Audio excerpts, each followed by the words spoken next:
If your job at a healthcare facility includes disinfecting against viruses, you know prevention is the best medicine. And maintaining healthy spaces starts with a healthy cleaning routine. Grainger's world-class supply chain helps ensure you have the quality products you need when you need them. From disinfectants and cleaning supplies to personal protective equipment, so you can help deliver a clean bill of health. Call 1-800-GRAINGER, click Grainger.com, or just stop by. Grainger, for the ones who get it done. This is VSiN PrimeTime. Live from the Circus Sportsbook in downtown Las Vegas on VSiN, the sports betting network. Scott Seidenberg here with you on VSiN Primetime as we are minutes away from tip-off of the Knicks and Pacers, Game 1 of the NBA's Eastern Conference Finals. About 4 minutes away from tip-off here. Let's take one last look at the market to see any last adjustments here at Circa. The Knicks are 4.5-point favorites. Your total is 221.5. There is some flat 221s in the market, and there is DraftKings has -4 as opposed to 4.5. So those are your best numbers right now. But we're about 4 minutes away from tip-off of Game 1 at Madison Square Garden. About 9 to 10 minutes away from the puck dropping, Game 1 of the NHL's Western Conference Finals between the Edmonton Oilers and the Dallas Stars from Dallas. The Stars are a -135 favorite right now. Your total is at 6.5, but it is juiced towards the under. And when looking at this series, it's -110 split both ways. This is as even as it comes. Dallas is going to be favored in both games at home. The Oilers will be favored in both games on the road, and then we'll see what happens in game number 5. I do think we do get to a game number 5 and beyond. This could be a long series, and the longer it goes, I think the more you have to favor the Dallas Stars, as their head coach Pete DeBoer is a perfect, 9-0 now in game 7s. So if this goes to 7 games in Dallas, yeah, I think Dallas wins. I like Dallas to win tonight, but let's talk about both of these teams. From a Dallas perspective, they are getting very little contribution from the role players, or the rest of their team, I should say.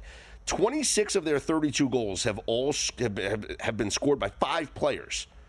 Mikko Rantanen, Roope Hintz, Thomas Harley, Wyatt Johnston, and Michael Granlund. Those 5 guys have accumulated 26 of the 32 goals that Dallas has scored in these playoffs. Can they start getting contributions from the rest of their roster? Can Jason Robertson make his stamp on this series now that he's back healthy? Miro Heiskanen as well, back at full strength for this team. But the X factor that I think is the goaltending. Jake Ottinger has been tremendous this entire postseason. He's faced the most shots out of anybody. He's made the most saves. He's logged the most minutes. And if you look at all the teams, and everyone's had a little bit of uncertainty, whether it's injury-based or just performance-based, at goaltending, it hasn't been for the Dallas Stars and for Jake Ottinger. He's been the guy the entire time during these Stanley Cup playoffs.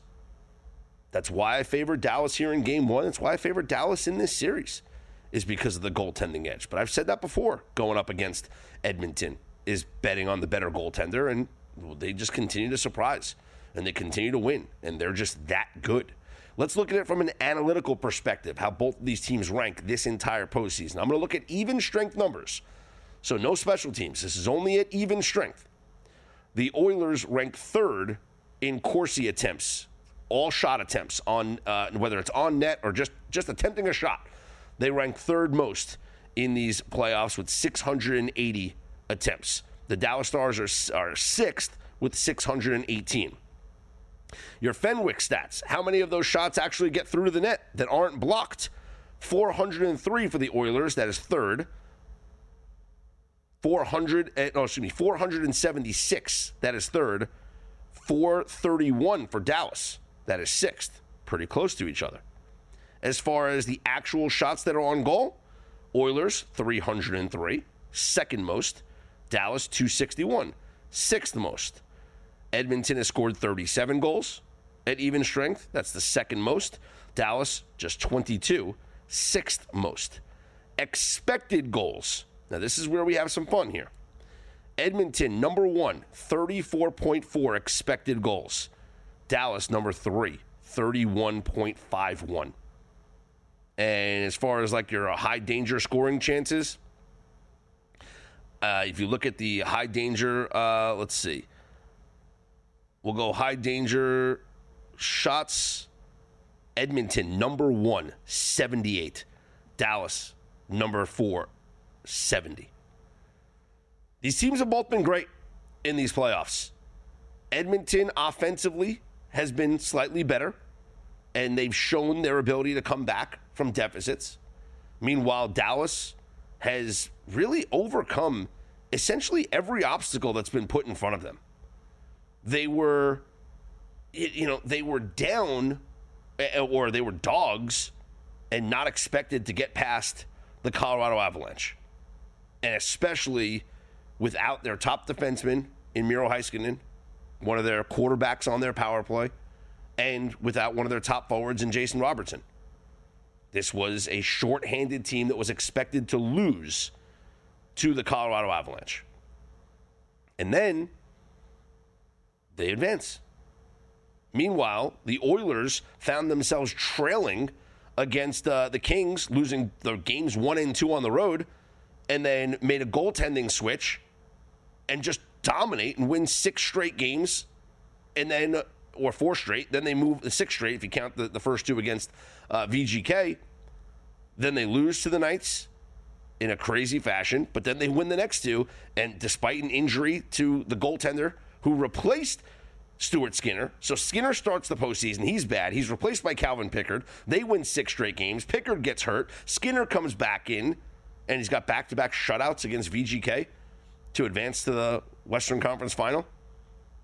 And Dallas, after getting by an Avalanche team, has to face off against the Winnipeg Jets, the team with the best record in the NHL, the team with the best goaltender in the world right now in Connor Hellebuck, even though he didn't look like it during the postseason.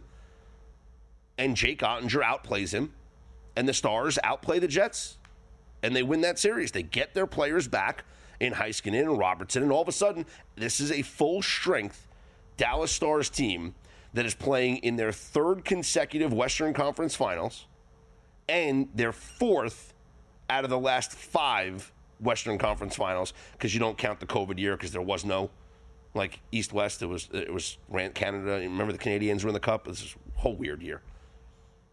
But 4 of the last 5 Western Conference Finals, Dallas has been in. This is a solid team, a veteran-led team. They have a tremendous coach, and they have what it takes, especially at home, to win this series, with home ice advantage, to win this series against the Oilers. Edmonton, as much as I would love to see Dallas win the Cup, I have a future on Dallas to win the Cup. I think they can win the Cup. I feel like we could also be very easily headed towards a rematch of last year with the Oilers and the Panthers. Edmonton, what scares you about them is that they are never out of any game. It doesn't matter if they're down 1-0 or down 4-0. They're never out of any game. They will have, when their top 2 are on the ice together, in Leon Draisaitl and Connor McDavid, they will have the 2 best players on the ice. Mikko Rantanen is probably the 3rd best player out of this entire series. But when the Oilers are desperate and they are, need to press and need to get those goals late, they're never out of it. If you're a Dallas backer or if you're a Dallas fan, what you're hoping for is that your goaltender, Jake Ottinger, is up to the task. And he has shown you throughout this entire postseason that he absolutely is. He is number 3 in goals saved above expected in this entire postseason. Number 1 is Frederik Andersen of the Hurricanes. Number 2, Logan Thompson, but the Capitals are out. And number 3, Jake Ottinger. In 13 games, because he's played 3 more than Andersen, Ottinger, 6.8 goals saved above expected. And if you look at, let's see, per 60,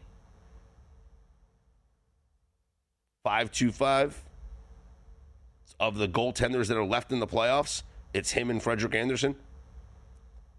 His save percentage on unblocked shots, Frederik Andersen 9.66, Ottinger 9.63. My goodness, that's wild. Let's see, save percentage above expected. Well, this is going to count a lot of guys that didn't play, but of the starting goaltenders, Andersen number 1, Jake Ottinger number 2. Goals against average, Andersen number 1, Bobrovsky number 2, Ottinger 3. And then you go down the list and you get to Calvin Pickard and Stuart Skinner. I mean, it's clear. It's obvious. The goaltending edge is strongly in favor of the Dallas Stars. You have the better goaltender.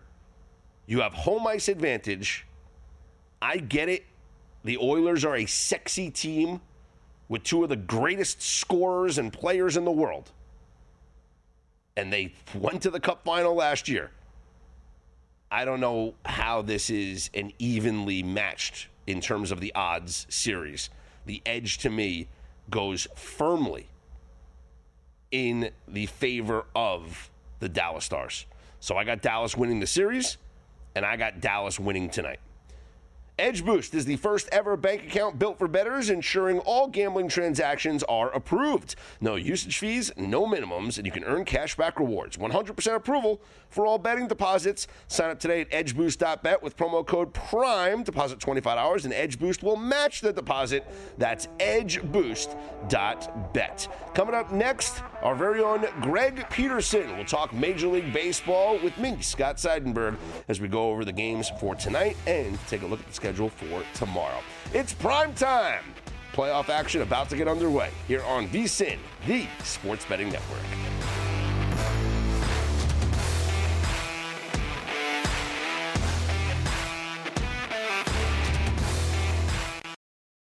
For the ones who get it done, the most important part is the one you need now.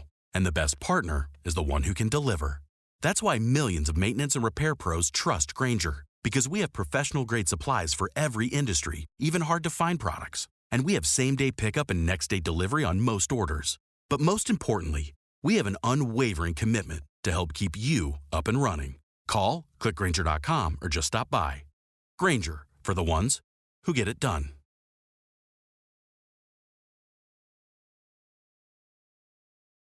This is VSiN PrimeTime on VSiN, the Sports Betting Network. Back here on VSiN PrimeTime. I'm Scott Seidenberg here on the Sports Betting Network. And what a frenetic pace we have started out here at Madison Square Garden between the Knicks and the Pacers, as the Pacers have started the game 8 of 8 from the field. The Knicks are 6 of 10 from the field. Pacers a perfect 2 of 2 from the three-point range.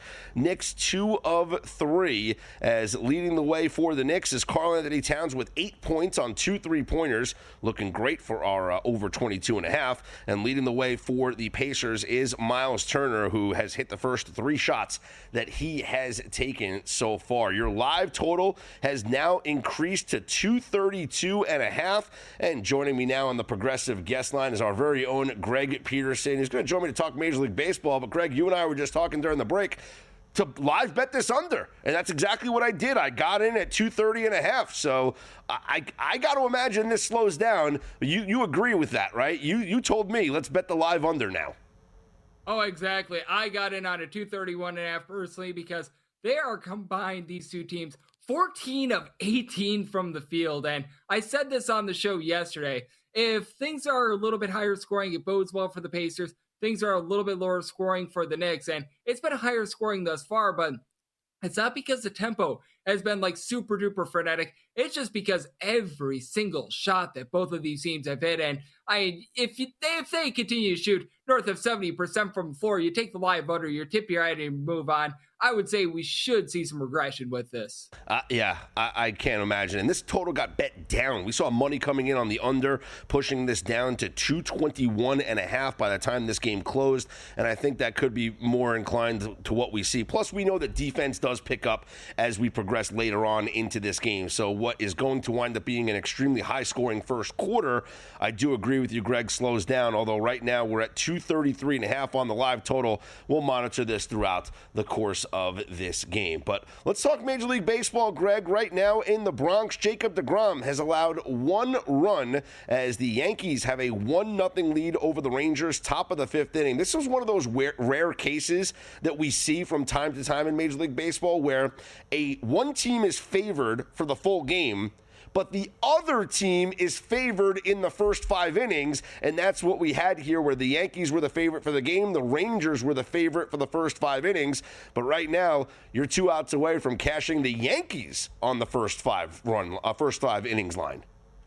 Yep, and with Brian Yarbrough right now, 7 strikeouts through 4 1/3 innings, and what has been one of the most shocking things in all of baseball has been the way that the Rangers have not scored. And somehow, some way, the Rangers entered tonight a game above 500, despite the fact that it's been Wyatt Langford and a whole bunch of dudes out there in terms of that lineup. And I think that that's going to be fascinating moving forward because I still am of the belief that the Rangers offense going to get going a little bit earlier or a little bit later on this season. But through 50 games, they've just done absolutely nothing whatsoever. And at some point, I might need to just abandon that belief that they're going to pick it up because these guys just night in, night out have been very disappointing at the plate.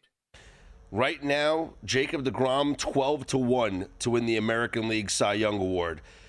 You're watching this guy on a week in, week out basis. Is he? I think he's starting to look like old Jacob deGrom. Is it worth a 12-1 ticket right now to bet deGrom to continue to stay hot and win the American League Cy Young Award? I think that it's hard to find a lot more value out there than Jacob deGrom because if you look at the overall numbers he had this season, all the home runs that he's got, which leads to his fielding dependent being a little bit higher than his ERA, that really was towards the first 2-3 starts of the season because he was a little bit shaky. Took him a little bit of time to get going, but ever since that, he has been magnificent. 5 runs allowed over his last 5 starts. Like you mentioned, he's given up 1 thus far tonight, but he's looked pretty rock solid. So I think that there is a little bit of value there because what you love about the Cy Young Award is that this is really the one award that you're able to take a look at, and it doesn't necessarily go to the guy with a gaudy win-loss record or anything like that, because I do fear that with the Texas Rangers, there might be a lot of starts where he goes 6-7 innings, gives up 0-1 runs, but he just picks up a no decision. Yeah, Max Fried's another guy that I would place a bet on to win that Cy Young Award right now. He's at plus 480, plus 500, depending on your book. Yankees are, 9-1 in starts that he's made. He hasn't lost a start officially, and he's got the lowest ERA in baseball. So Max Fried would be a guy that I'd be on to win the Cy Young. And 12-1, I'm going to take a shot on Jacob deGrom. Advance that portfolio. Yep, no doubt about it. And I'm so glad that you mentioned Max Fried as well, because with the New York Yankees, he has been so rock solid. And I really thought that prior to the season, the hate had gone a little bit too far on him. And it didn't feel like there was a fanfare that was deserved when he was signed for the New York Yankees. And boy, oh boy, have they needed him, because with Garrett Cole going down for the season, that's been massive. And then looking forward to Thursday as well. Do like what I've seen out of Carlos Rodon here in the last few starts as well, after he had a little bit of a shaky start to the season as well. Tonight, Greg, we got the Phillies at the Rockies. That's about 20 minutes away from starting. Taijuan Walker going for Philadelphia, and a made-up guy, Carson Palmquist. I think that's like be a pro player that you created on your video game, because I don't know what to expect from him. But is it as simple as going back to the well on a bet that has cashed in the first 2 games of this series in Colorado already for the Phillies? Team total over 6.5 runs. Or you could take a look at now the run line as well, because now it's a little bit more reasonable. We have seen these run lines go to the moon for the Rockies. Now you're able to minus 135, minus 140 on a run after the Phillies. That's reasonable juice right here. Like, you're not going to be finding this too much moving forward. And all but 5 of the 40 Rockies losses this year have come by multiple runs. And Scott, I will give this to you. The Colorado Rockies, fastest team to 40 losses since the 1800s. how quick they were to be able to get to 40 losses. The last time that happened, it was more than 25 years before the fall of the Ottoman Empire. That's how long you have to go back to find a team that lost 40 games sooner than the Colorado Rockies. This is just a straight fade of a team right now. I recognize that Taijuan Walker last year was really awful, but this year he's honestly not been too bad. A sub-3 ERA that should see a little bit of, shall we say, progression in terms of that. But Taijuan Walker's been okay, and you mentioned with Palmquist, he's a guy that is a rookie coming out of the University of Miami. I don't think that you're going to be able to get a good start out of him. And let's say by some form of sorcery you do, that bullpen is awful too. I agree. Yep. Hey, listen. Two for two right now, betting the over 6.5 for the Phillies team total in Colorado. I think they make it 3 for 3 coming up here a little bit later on. Also, tonight we have the Dodgers hosting the Diamondbacks. It's Corbin Burns on the mound for Arizona. Dustin May going for the Dodgers, who snapped their losing skid last night by scoring 3 runs in the bottom of the 10th inning to walk off against the Diamondbacks.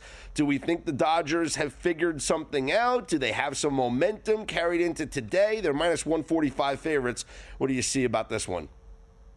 And what I really like here is actually the under, because I feel like Dustin May is starting to be able to find it a little bit more after he just went through injury after injury. It had been just so rough for him. And on the flip side for Corbin Burns, I do feel like he's doing for a little bit of regression, because if you take a look at that sub 2.75 ERA, fielding independence is a little bit north of 4, but it feels like he's another one of those guys that got off to a little bit of a rough season. He's starting to be able to pick it up. If we can get to right around about a plus 130, because right now we're seeing in a lot of places this is hovering right around about a plus 125. I would be looking at the Arizona Diamondbacks, mainly because with this Dodgers team, they got very spent in terms of that bullpen over the last few days. They had to go to extra innings yesterday, and I do have a little bit of concern there. While I do think that Dustin May is going to be able to be a good start, keep in mind the Diamondbacks, one of the best offensive teams in all of baseball, and that Dodgers bullpen, just something that I don't want to trust in right now until they show me otherwise. Talking to our very own Greg Peterson, joining us on the Progressive Guest Line. I'm Scott Seidenberg. It's VSiN PrimeTime as we take a look at the Major League Baseball schedule for games tonight, and then a look at games tomorrow. You already mentioned, Greg, about Carlos Rodon going for the Yankees tomorrow. It's a day game. It's a really early start. It's a 12:35 Eastern time first pitch scheduled in the Bronx between the Yankees and the Rangers. Nathan Eovaldi's on the mound for the Rangers. There is a possibility of weather implications in this game. What do you think about the total in a game that's starting before 1 p.m. Eastern time, also with the potential of rain? How does that affect your handicap? You have to take a look at it a little bit, because if this game starts and then you get rain, you knock out 2 really good starters, because Nathan Eovaldi has been absolutely amazing, and that's a big reason why. If you're able to get a plus 140, which I'm seeing in a few spots, I would be taking a look at the Rangers on the money line. But if you get those guys that they go like 3-4 innings, you get some rain, you get a rain delay, and then you come back, then you get into those bullpens, which they're not the world's worst, but they're certainly far from the world's most amazing. And I do think that there's a little bit of built-in value with regards to this over as well, because again, I'll keep going back to it. I do think that the Rangers are doing for a little bit of positivity in that lineup, and we all know what the Bronx Bombers are able to do, and just a 7.5 total in general out there in Yankee Stadium is very low, especially with the weather starting to heat up. So I do like that over, and I do like the Rangers. I don't think they get this game in. I'm looking at the weather forecast right now for tomorrow. I mean, it's rain all morning, all afternoon. It does clear up later at night, but with the Ranger, it's getaway day, I don't think they get this game in. He's Greg Peterson. Greg, we'll catch you later tonight on Cashing Out. And then in the AM as well, I'll be the first guest on the morning show too, so let's go. Hardest working man here at VSiN. He's Greg Peterson. I'm Scott Seidenberg. An update on what's going on at Madison Square Garden next here on VSiN PrimeTime. This is VSiN PrimeTime on VSiN, the sports betting network. The shots continue to fall at Madison Square Garden as the first quarter is coming to a close. There's about a minute left here in the first quarter, and we got a tie game, 32-32, as your live total has inflated, or ballooned, as they say, to 236.5. I have already played a live under at 230.5. I would play a live under as soon as this quarter comes to a close. At 236.5, absolutely, I would play this live under. And it might get higher in the next 30 seconds or so, as it looks like Jalen Brunson's going to head to the free throw line to shoot some free throws. Right now, taking a look at the stats here in this game, the Pacers, 13 of 18 from the field. 72.2%. That's not going to continue throughout the course of this game. Knicks are 14 of 22. That's 63.6%. These numbers are not sustainable. These teams will come back down to earth. And it's crazy when we see a team shooting 50%. The Pacers are shooting 73% from the field. Wow. Pacers 3 of 7 from three-point range. Knicks 4 of 6. I do think that the shooting does regress a little bit here as the defense picks up throughout this game. So at the end of this quarter, as we have about 49 seconds left and Jalen Brunson is shooting free throws, I would play the live under as soon as the quarter comes to a close. Taking a look inside the box score, after Karl-Anthony Towns hit those 2 3-pointers and he had 8 points in the first, it seemed like, 3 minutes of the game? Well, he's got still the 8 points. He's only played 7 minutes, though, as he has had some time here on the bench. 8 minutes for Karl-Anthony Towns. Michael Bridges has 8 points as well. Jalen Brunson is now up to 7 points. Josh Hart has 5 for the Knicks. Deuce McBride off the bench has made a 3-pointer, so that makes us happy. He's got 3 points. Mitchell Robinson's got 2 off the bench as well. Meanwhile, for the Pacers, they are led by Miles Turner, who is a perfect 5 of 5 from the field, 11 points for Miles Turner. Elsewhere, Tyrese Halliburton's got 4 points. He's already got 5 assists for Halliburton. And Nesmith has 5 points. Pascal Siakam's got 4. Andrew Nembhard's got 3. And then Obi Toppin 2, Thomas Bryant 2, and TJ McConnell 3 off the bench, as looks like we will head to the end of the first quarter with the Knicks having a 35-34 lead over the Pacers. As let's see, there's about a second left, so we're going to wait to see once this officially goes to the end of the quarter, and we'll get you the score and the live line, as Jalen Brunson now leads the way with 9 points for the New York Knicks. As I mentioned, they have a 35-34 lead. There's 1.2 seconds left, though, in this first quarter. And the bet recommendation is going to be on the under once this quarter comes to a close. I think the Knicks are shooting free throws, so I think you actually might get another point or so on this total.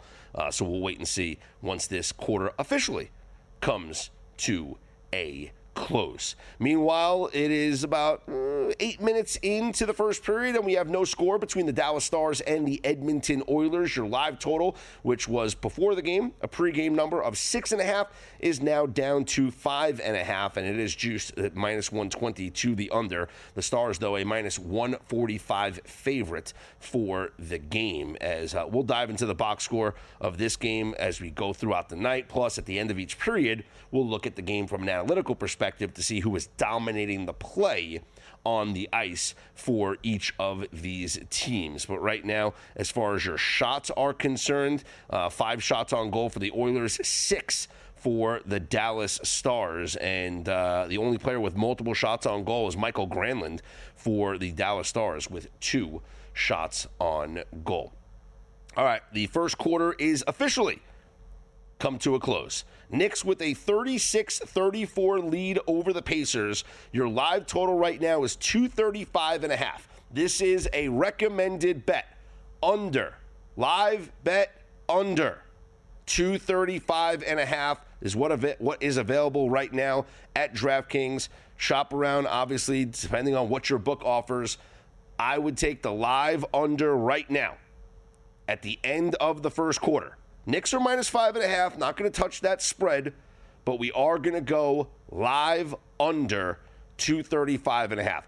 And speaking of the Knicks, this is a good sign, I think, from a Knicks perspective to be ahead by 2 when the Pacers are shooting 70% from the field. Knicks are shooting 65% from the field, so both teams are shooting extremely well.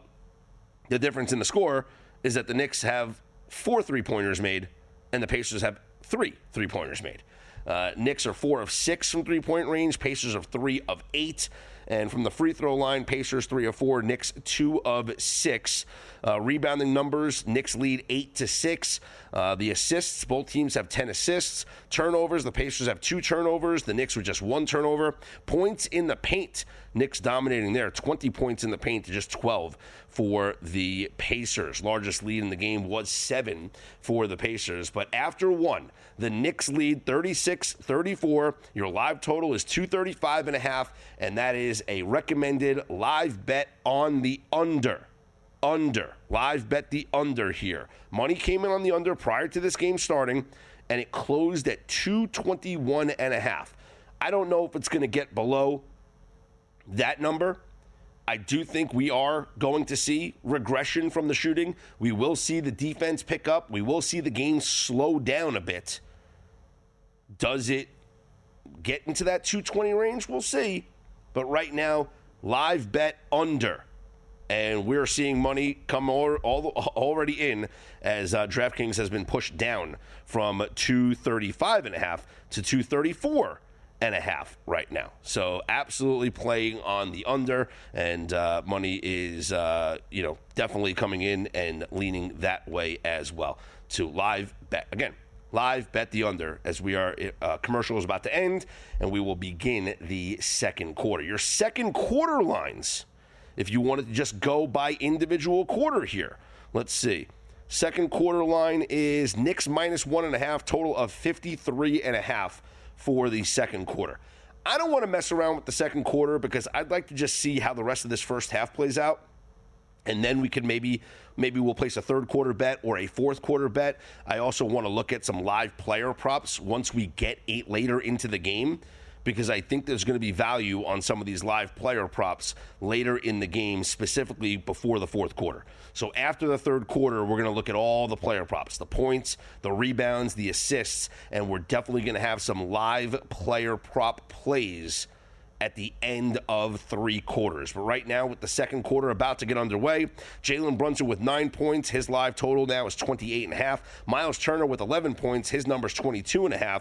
Karl-Anthony Towns, his live number is now 25.5, as he had 8 points in that first quarter, and that was the best bet that we gave out before the show started. Karl-Anthony Towns over 22.5 points. But we are underway now. Second quarter action. We're going to monitor where the spread and specifically the total goes because of our live bet on this under after the extremely hot start for both of these teams shooting from the field. I'm Scott Seidenberg. You can hit me up on Twitter at ScottsOnAir, ScottsOnAir. You can hit us all up on the network at VSiN Live. Hey, before the line moves, the Sharp Plays at sharpplays.com is already there. Don't chase the market.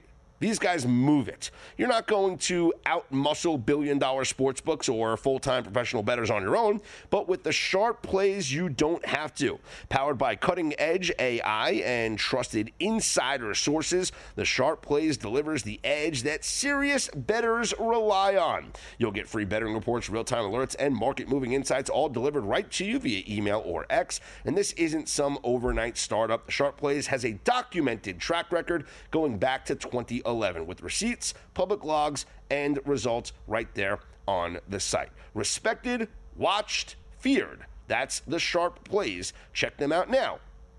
sharpplays.com. All right, we are into the second quarter here. We're going to keep an eye on the line and the total. Again, we are on live betting. We are on the under, the live under in this game. So we hope that the scoring slows down. Well, not from Karl-Anthony Towns, because we'd like him to go over his points prop, but for everybody else, we'd like the scoring to slow down. And the Edmonton Oilers have opened up the scoring over the Dallas Stars. They lead 1-0 halfway through the first period. A goal by who other than Leon Draisaitl, scoring the goal with the assist to, you guessed it, Connor McDavid. And Darnell Nurse as well. But the Oilers score the first goal of the game, and your live total is now back up to where it was before the game at 6.5. The Oilers minus 195 on the money line right now. Stars plus 150 if you think Dallas comes back and wins this game. Still plenty of time left, though. We are halfway through the first period there in Dallas. Again, Edmonton with a 1-0 lead.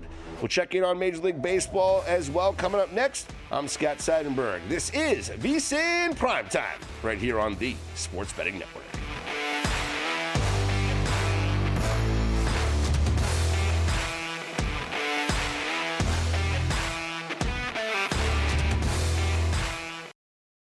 If your job at a healthcare facility includes disinfecting against viruses, you know prevention is the best medicine. And maintaining healthy spaces starts with a healthy cleaning routine. Grainger's world-class supply chain helps ensure you have the quality products you need when you need them. From disinfectants and cleaning supplies to personal protective equipment, so you can help deliver a clean bill of health. Call 1-800-GRAINGER, click Grainger.com, or just stop by. Grainger, for the ones who get it done. This is VSiN PrimeTime on VSiN, the Sports Betting Network. Scott Seidenberg back here with you. This is VSiN PrimeTime right here on the Sports Betting Network. As the hot shooting has continued, this game is bonkers right now between the Knicks and the Pacers. I just tweeted out, and you guys can hit me up at Scott's On Air, SCOTTSONAIR. The Pacers last year in Game 7 against the Knicks in their playoff series shot an NBA record 67.1% from the field. That set the all-time mark for the highest field goal percentage by a team in an NBA playoff game. Prior to that, it was the Celtics in 1990 that had the highest field goal percentage. But last year, the Pacers shot 67. That was at 67%. The Lakers in 86 had a game. It was 66.3%. Then you have to go back to like the 1978 Bucks were 66%. The Pacers shot 67.1% from the field in Game 7 last year against the Knicks. And that was the highest mark all time in an NBA playoff game. Right now, through the first quarter and the first 2 minutes of the second quarter, the Pacers are shooting 72% from the field. I don't know what to say. Like, they're going to miss shots. They're going to miss shots. Last year, 67.1%, the all-time record. Prior to that, you have to go back to 1990 to find a team that shot 67%. They're shooting 72% right now. That's not going to last. It's going to cool down. I can only bet the under in this game. And honestly, I might take a live look at the Knicks because the Pacers are not going to continue to shoot this historically good. And the Knicks aren't shooting that bad. The Knicks are 60% from the field. So I got to imagine that this game evens out. I got to imagine the Pacers start missing some shots, and we see them come back down to earth, and this under maybe looks a little bit better later, or the Knicks certainly come up with a good stretch here of defensive stops, and then they start scoring as well. Right now, Knicks lead 46-45. As the live line with 8 minutes to go in the first half is Knicks minus 4.5, and your live total is 240.5. And checking out our best bet on Karl Anthony Towns over the 22.5. He's got 10 points right now, 2 of 2 from three-point range, 4 of 5 from the field. So Cat's got 10 points. We like that. And as far as our Deuce McBride threes that we're keeping an eye on, he only one for one from three-point range. So Hanging in there, Deuce. Let's go. Let's get more opportunities. Meanwhile, on the ice, as I mentioned before, it is a 1-0 lead for the Edmonton Oilers. Leon Draisaitl scoring the goal, the assist to Darnell Nurse and Connor McDavid. Your live total is now back down to 5.5, but it is minus 130 to the over. There's 5 minutes to go in the first period as the Oilers have that 1-0 lead over the Dallas Stars. And checking out your shots right now, it is 8 shots on goal for each team. Once this period comes to a close, we're going to take a look at what we see from, analytically from both of these teams, who's been doing what, the possession numbers, and things like that. A bet that I did not give out officially, we did bet it. I talked about it with Greg Peterson when he joined us earlier, and so I kind of alluded to it, was betting the Phillies team total to go over once again. Phillies have now played, this is their third game of this series in Colorado. In the first 2 games, they went over their 6.5 team total by scoring 9 runs. And I know a lot of it came late in the game, but that's a team total. You don't care how long it takes, right? They scored 9 runs in the first game of this series. They scored 7 runs last night. Well, they've gotten off to a great start here with 2 runs in the top of the first inning. So Phillies lead 2-0 over the Rockies right now in Colorado, as we're going to continue to monitor the Phillies team total as we did play that over 6.5. A very, very high number, but it's because they're in Colorado. Elsewhere, they're going to the they're in the top of the 7th right now, and the Mets have the bases loaded. So how about this? Mets have the bases loaded with nobody out in the top of the 7th inning against the Red Sox. The game is tied at 1, but the Mets right now are a minus 345 favorite, and your live total is at 6.5. It's even money to the over. Now, if you look at, let's see, I'm curious. The run expectancy matrix. Let's look at, I want to look here. Let's see. Bases loaded with nobody out. You are expected to score 2.283 runs. So about 3 runs you're expected to score with bases loaded and nobody out.